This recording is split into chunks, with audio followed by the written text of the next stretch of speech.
नमस्कार दोस्तों, स्वागत है आपका सेंटर फॉर एम्बिशन के ऑनलाइन प्लेटफॉर्म पर। आज हम लोग यूपीपीसीएस 2026 के लिए हिस्ट्री की रणनीति पर बात करेंगे, है ना। उसमें प्रश्नों की प्रवृत्ति पर बात करेंगे, सोर्स पर बात करेंगे और ये कोशिश करेंगे कि ज़्यादा से ज़्यादा प्रश्नों को हल हम कैसे कर पाएँ, है ना। मेरा मानना है कि किसी भी एग्ज़ाम की तैयारी करने के लिए आपको 3 सवालों का पता होना अनिवार्य है ना। क्योंकि इस सूचना की क्रांति में हमारे पास सोर्स जो हैं बहुत ज़्यादा हैं और सोर्स बहुत ज़्यादा हैं, इस वजह से रिवीजन में समस्या आ जाती है। तो इसी प्रक्रिया पर हम लोग बात करेंगे कि इन सोर्सों को कैसे कम किया जाए और अपनी तैयारी को, रिवीजन को, है ना, ज़्यादा से ज़्यादा सवाल हल करने की प्रवृत्ति को कैसे बढ़ाया जाए। तो स्लाइड ये है कि हिस्ट्री के मामले में हम लोग बात करेंगे।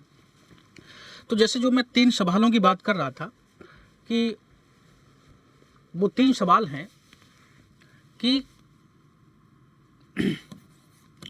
क्या पढ़ें, है ना, और अगला सवाल है कैसे पढ़ें, और तीसरा सवाल है क्यों पढ़ें किसी चीज़ को।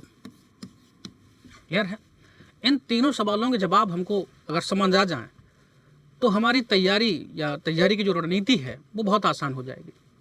सवाल है क्या पढ़ें, पहला सवाल।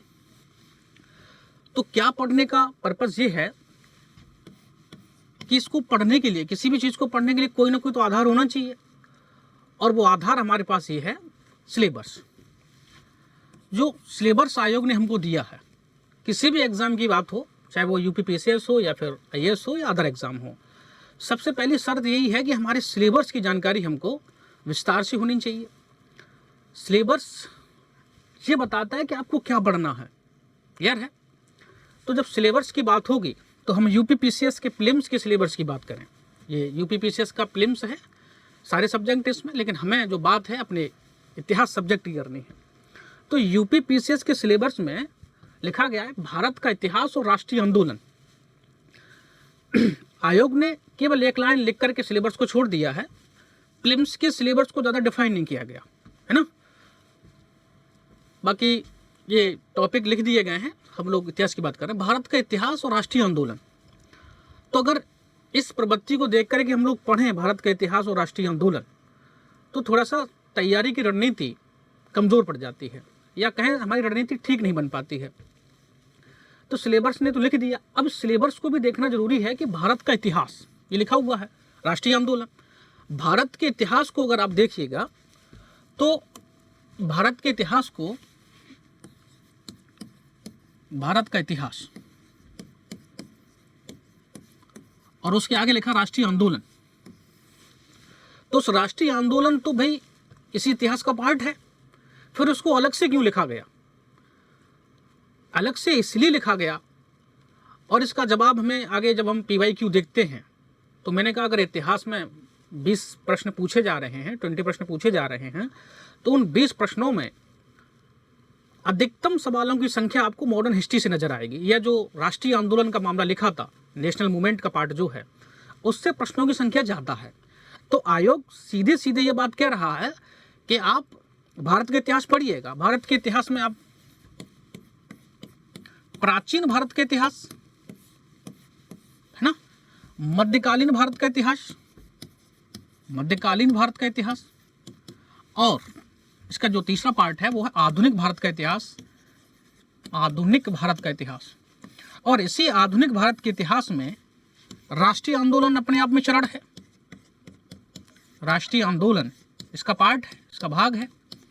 तो सीधी बात ये समझ आ रही सिलेबस को देख करके कि अगर हम प्रीलिम्स में क्वेश्चन की संख्या अगर ज़्यादा हल कर पाएँ तो हमें मॉडर्न हिस्ट्री वाले पार्ट पर ज़्यादा ध्यान देना चाहिए, है ना।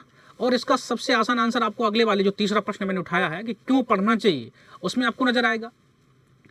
तो इतिहास के 3 भाग हो गए, इसी के अंदर राष्ट्रीय आंदोलन का पार्ट है।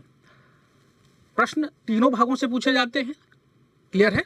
लेकिन अगर सिलेबस में लिखा गया भारत राष्ट्रीय आंदोलन, तो उस वाले पार्ट से सवाल ज़्यादा पूछे जा रहे हैं। वो आप PY प्रश्न देखेंगे लास्ट ईयर के तो आपको नजर आ जाएंगे। तो हमारे पढ़ने की तैयारी में इस बात का ध्यान रखना है कि हमें ये भी कवर करना है और इस वाले पार्ट पर थोड़ा सा ज़्यादा जोर देना है ना। अब इतिहास के सिलेबस में प्राचीन भारत का इतिहास, मध्यकालीन भारत के से आधुनिक, आर्ट और कला और संस्कृति वाला भाग भी थोड़ा सा है, तो वो इसी के अंतर्गत आ जाता है। क्लियर है? तो एक प्रश्न आपको समझ आ गया कि कैसे पढ़ें, है ना। मतलब जो शुरुआत में जो प्रश्न उठाए थे कि क्या पढ़ें के लिए आधार क्लियर है, सिलेबस हमारा, और सिलेबस में भी इस वाले पार्ट पे हमारा फोकस ज़्यादा होना चाहिए, या पढ़ने के दौरान चीज़ों को विस्तार से कवर इसको करना है। ठीक है, अब अगला सवाल जो है, इसी तरीके से हमने ये प्राचीन भारत का इतिहास, मध्यकालीन भारत का इतिहास और आधुनिक भारत का इतिहास, ये जो विश्व इतिहास का पार्ट है ये आपके प्रीलिम्स में नहीं आता, ये आपके मेंस का पार्ट है। तो विश्व इतिहास को हम प्रीलिम्स में कवर नहीं करते हैं। ठीक है, अब अगला मामला है कि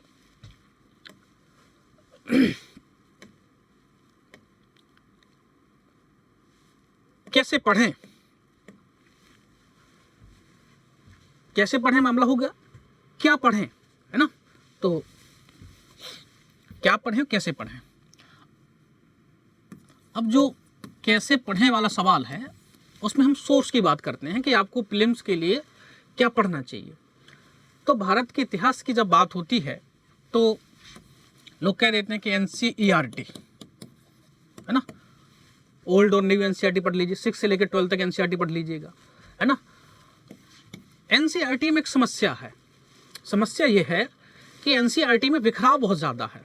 मैं उदाहरण के तौर पर बताता हूँ, जैसे आपने 6 की NCERT उठाई तो 6 की NCERT एंशिएंट हिस्ट्री को थोड़ा सा बताती है, 7th की NCERT मिडेवल को और 8 की NCERT मॉडर्न को।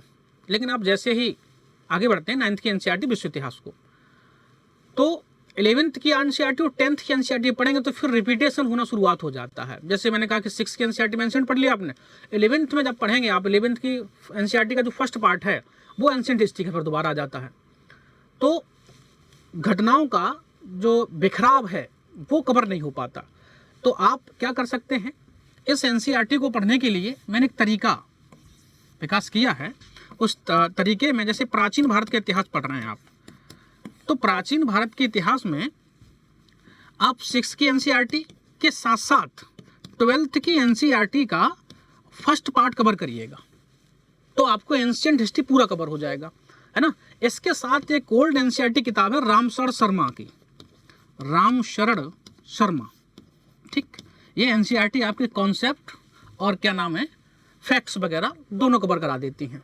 NCERT से हूबहू डायरेक्ट सवाल पूछ लिए जाते हैं।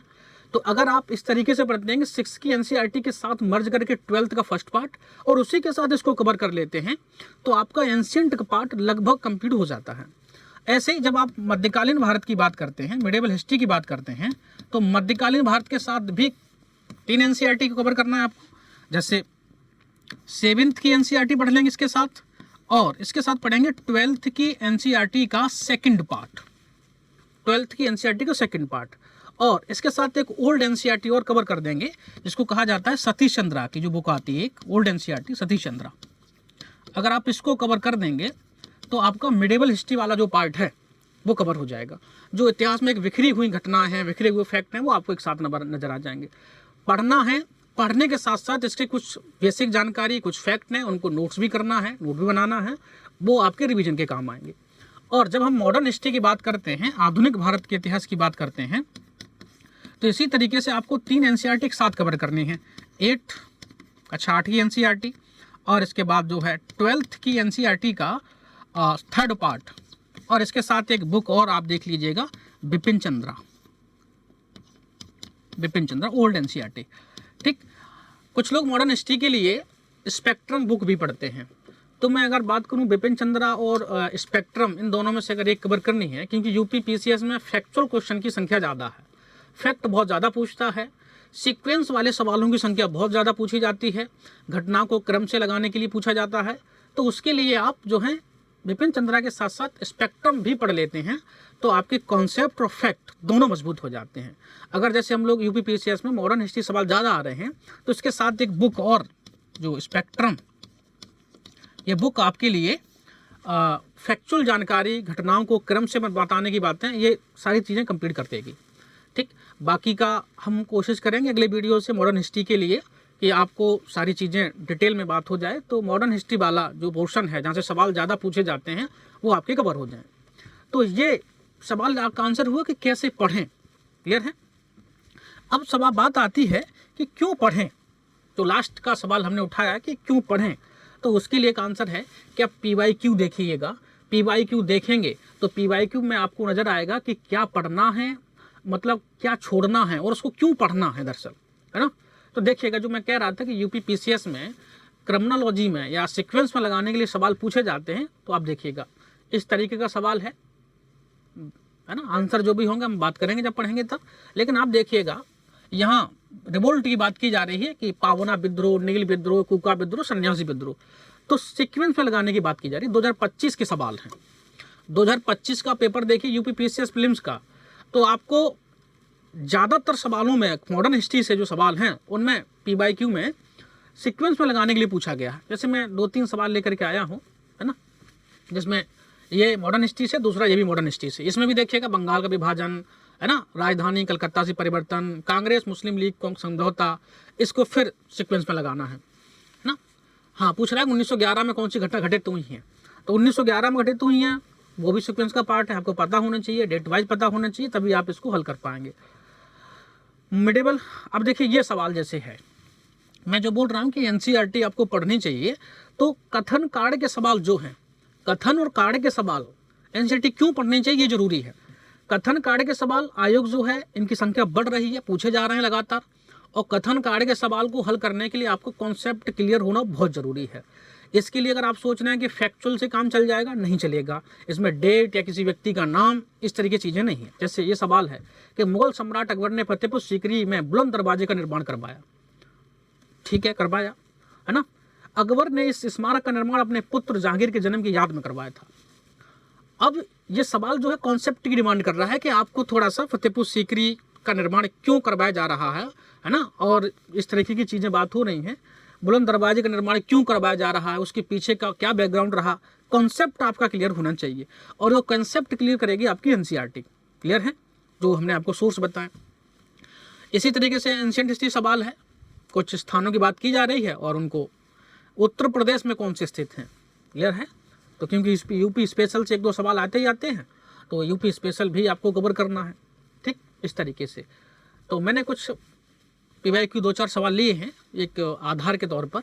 ठीक है, आगे की बात करें हम कि प्रश्नों की संख्या कहाँ से और कितनी पूछी जा रही है। जो क्यों का आंसर है कि क्यों पढ़ना चाहिए, तो आप देख लीजिएगा 2022 में प्राचीन भारत के इतिहास से 7 सवाल पूछे गए, है ना, और मध्यकालीन से 8 सवाल पूछे गए और मॉडर्न हिस्ट्री से 9 सवाल पूछे गए। तो मैंने जो शुरू में कहा कि UP PCS में लगभग प्रश्नों की संख्या जो है 20 से 25, अगर एवरेज देखा जाए तो ये क्वेश्चन की संख्या रहती है। उसी आधार पर आप देख रहे हैं ये नंबर थोड़ा सा आगे पीछे जरूर हो रहा है, लेकिन ये 20 और 25 के बीच का मामला है कि इतने सवाल हिस्ट्री से पूछे जा रहे हैं। आप समझिएगा कि इस समय जो कट ऑफ है UP PCS की, वो 90 या 90 से थोड़ा सा कम, इतने 90 मान लीजिए 90 क्वेश्चन तक मामला है। तो उसमें 25 प्रश्नों की भूमिका अपने आप में बहुत बड़ी है। क्लियर है, एक बड़ा योगदान है। और जो सोर्स आपको बताए हैं, अगर आप उनको अच्छे से कवर करते हैं तो आपके 25 सवाल में से 20 सवाल कवर करने की स्थिति में रहेंगे। उसमें आप नंबर देख रहे हैं कि ये तो ठीक है, मैंने 2021 का मामला लिया है कि 21 में भी एंशिएंट से कुछ सवाल हैं, मध्यकालीन से भी सवाल हैं। तो जो मध्यकालीन और प्राचीन का मामला आपको दिख रहा है, उसमें देखिए सवालों की संख्या आपको कम नजर आ रही है। कभी 7 हो जा रहा है, कभी 4, कभी 6, कभी 5। वही मामला मध्यकालीन का है। हाँ, सवालों की संख्या बड़ी है। अब कुछ लोग सोचते हैं कि एंशिएंट छोड़ देते हैं, मिडिवल छोड़ देते हैं, केवल मॉडर्न ही पढ़ लेते हैं, है ना। तो ये सवाल ऊपर नीचे होते रहते हैं। अब देखिएगा 2020 में मिडिवल हिस्ट्री से जो है 11 सवाल पूछ लिए गए। समझिएगा, 11 सवाल पूछ लिए गए, तो इसका मतलब बड़ी भूमिका है। तो कभी एंशिएंट से पूछे जा सकते हैं 11, 10, 11, ऐसी बात नहीं कि नहीं पूछे जा सकते। तो आप इन पोर्शनों को छोड़ें नहीं, जो NCERT आपको बताई हैं इस तरीके से आप कवर कर लेंगे तो ये सवाल हल हो सकते हैं। ठीक, 2025 के सवालों की संख्या भी हमने ली है, सेम मामला चल रहा है ना। लेकिन आधुनिक मॉडर्न हिस्ट्री सवालों की संख्या एवरेज जो देख रहे हैं वो ज़्यादा है ना। 2020 में थोड़ी सी संख्या कम हुई है क्योंकि मिडेवल के सवाल इधर बढ़ गए हैं, इसलिए संख्या इधर कम हो गई है, कोई बात नहीं। लेकिन आप एक देखेंगे तो मॉडर्न हिस्ट्री से मैंने ये केवल 3 से 4 साल के सवाल लिए हैं, बाकी का और भी अगर आप लास्ट ईयर पेपर का एनालिसिस करते हैं हम लोग तो मॉडर्न हिस्ट्री के सवाल बहुत ज़्यादा हैं। तो मैंने कहा क्यों पढ़ना है, क्यों का जवाब आपको लास्ट ईयर के पेपर बताते हैं कि आपको वो सब्जेक्ट या वो सब्जेक्ट का जो पार्ट है वो क्यों ज़्यादा पढ़ना है, वो ये बताते हैं कि क्वेश्चन कितना पूछा जा रहा है, कहाँ से पूछा जा रहा है। क्लियर है। अब हम बात करते हैं, क्योंकि हम लोग आज से मॉडर्न हिस्ट्री के लिए एक सीरीज शुरू करने वाले हैं जिसमें हम आपका मॉडर्न हिस्ट्री का जो पार्ट है वो कंप्लीट तरीके से पूरा करेंगे इस वीडियो के माध्यम से, जिसका लाभ आपको होगा।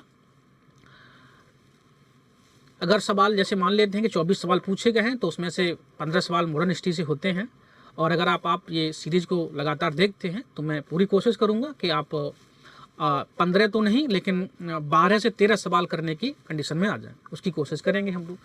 तो उसी रणनीति में हमें क्या पढ़ना है ना, कैसे हम लोग पढ़ेंगे, तो एक इंडेक्स देख लेते हैं।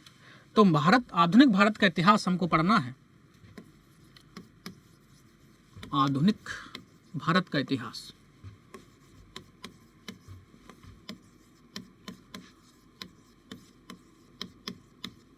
मॉडर्न हिस्ट्री, क्योंकि सवालों की संख्या ज़्यादा है तो हमारा फोकस इसी पे है ना। प्रीलिम्स 6 दिसंबर को है ही है। तो इसमें हम लोग जो पढ़ेंगे, सबसे पहले टॉपिक बनाएंगे यूरोपीय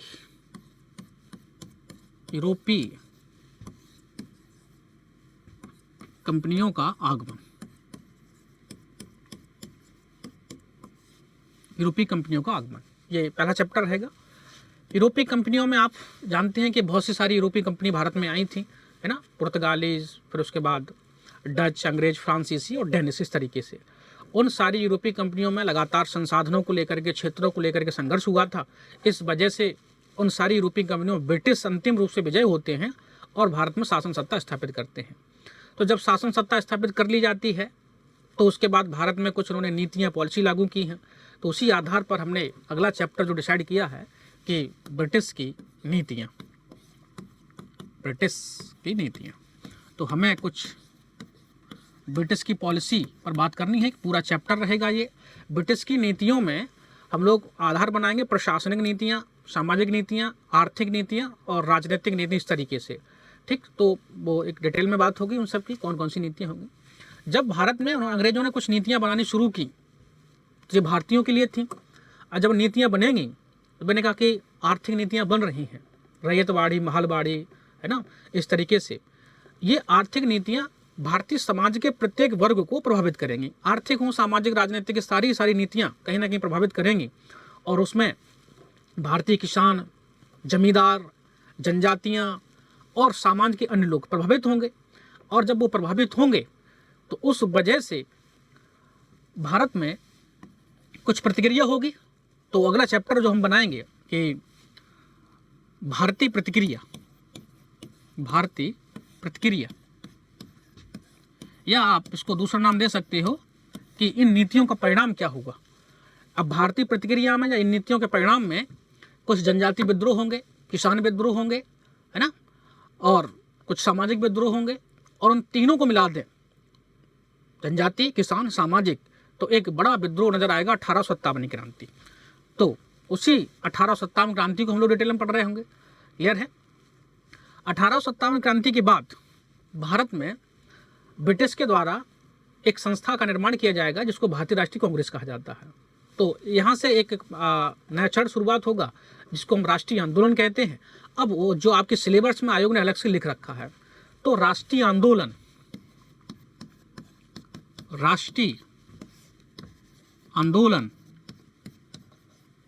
ठीक के चरण, तो हम लोग यहाँ से राष्ट्रीय आंदोलन के चरण पढ़ेंगे। 1885 में कांग्रेस की स्थापना होती है और वहाँ से उदारवादी, उग्रवादी, गांधीवादी, समाजवादी, इस तरीके से 4 चरणों में हम लोग 1885 से लेकर के और 1947 तक की घटना को कवर करेंगे। तो जहाँ मैंने कहा ना कि सिलेबस में लिखा राष्ट्रीय आंदोलन, इसका मतलब ये है कि 1885 से लेकर के 1945 तक की घटनाओं का सीक्वेंस जो है आपको बहुत विस्तृत तरीके से आना चाहिए। उन्हीं घटनाओं पे हम लोग बात करेंगे इस राष्ट्रीय आंदोलन के चरण में। उसके बाद राष्ट्रीय आंदोलन के, मैंने कहा 1947 तक का मामला होगा इसमें। तो उसके बाद फिर ब्रिटिश भारत में शिक्षा का विकास, एजुकेशन की बात होगी, शिक्षा का विकास, और उसके बाद प्रेस का विकास, प्रेस का विकास, और प्रेस के विकास के बाद हम लोग पढ़ेंगे संवैधानिक विकास, संवैधानिक विकास। तो इस तरीके से एक कुछ खाका तैयार किया है मैंने। इसमें आपका जो ओल्ड एनसीईआरटी है, बिपिन चंद्रा, मैंने कहा स्पेक्ट्रम, इन दोनों किताबों को कंबाइन करके इनकी जो बहुत महत्वपूर्ण घटना है या कॉन्सेप्ट हैं उनको हम लोग डिटेल में कवर करेंगे इन टॉपिकों के माध्यम से। मैंने ये केवल चैप्टर्स के नाम लिखे हुए हैं, इसके अंदर बहुत सारी चीज़ें नजर आएंगी आपको। जैसे मैंने कहा कि ब्रिटिश की नीतियाँ, तो आर्थिक नीतियाँ अपने आप में एक चैप्टर होगा पूरा। भारतीय प्रतिक्रिया, किसान आंदोलन 1857 एक चैप्टर होगा पूरा का पूरा। लेकिन एक इंडेक्स के माध्यम से हम जो हैं टॉपिकों को विस्तार से कवर करेंगे, जिसमें आपके मॉडर्न हिस्ट्री के सवालों की संख्या बहुत ज़्यादा बन जाए। क्लियर है? ठीक है, धन्यवाद।